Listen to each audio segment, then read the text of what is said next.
ده şandeke yekîtiya nivîskarên Kurdistan Sûriya ku ji her yek ji Wezna Hamid seroka yekîtiya nivîskaran û Abdulsamed Mahmûd cêgirê seroka yekîtiya nivîskaran û Mihemed Ebdê berpirsê ragihandina navendî û Mihemed Emîn Seedûn endamê desteya rêveber ya yekîtiya nivîskaran pêk tê gihiştin Hewlêrê paytexta Herêma Kurdistanê. Her divê derbarê de Mahmûd Ebdê berpirsê ragihandina yekîtiya nivîskaran sedema seredana şanda yekîtiya nivîskaran ji bo Herêma Kurdistanê diyar kir û wiha ji Arkêrê got.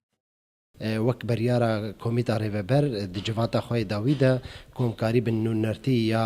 شاغێن خۆی کوردستانی ئەملدار بخن ئەڤ یەکش سەدەما سەرەکەیە گۆری بەریارە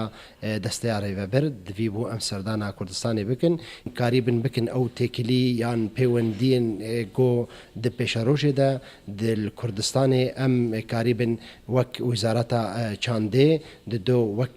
یەکیتیا نویسکارên کوردستانی ئەم بوارە تێکیلیان بکن هەروەها گرێدان هەنێک کارمەیە دیژی هەنە ئەم سەردانە کامپین ئێمەی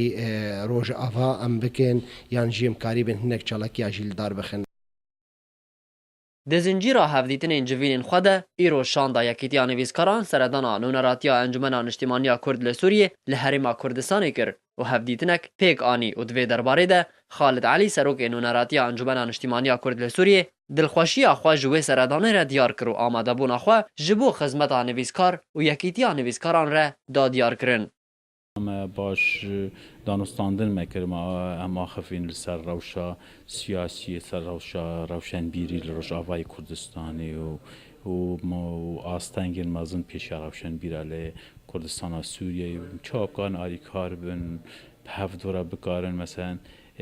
گاونی پیش دا پاویجن راستی ورجی او هاتنا پروژیک یاوا هیا دیتنا چند لای روشنبیری حکومی الوربو دانستان نخواب کنته ده هر وها جی تشتکی وای رخستنی جی الور هبو بهتر او پیبا پابندن بو کنفرانسات شاخ خوال وادره ام جو کو مجلس نشتمانی کردی الور ام پیشگیری هر سازیه کی هر خباته کی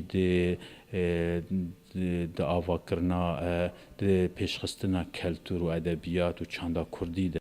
Biryare şanda yekîtiya nivîskarên Kurdistan Sûriya çand rojan li Herêma Kurdistanê bimînin û biçin bajarê Silêmanî û Duhokê jî û hevdîtin û civînan li gel aliyên peywendîdar herwiha li gel nivîskar û rewşenbîrên Rojavayê Kurdistanê yên li Herêma Kurdistanê re jî civînan pêk bînin.